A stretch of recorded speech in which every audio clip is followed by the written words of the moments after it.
कंसचाणूरमर्दनं देवकी परमानन्दं कृष्णं वन्दे जगद्गुरुं गुरुब्रह्मा गुरुविष्णु गुरुदेवो महेश्वरः गुरुसाक्षात् परब्रह्म तस्मै श्रीगुरवे नमः।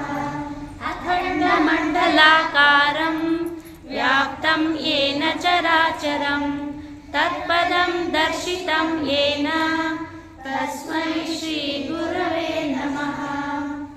असतो मा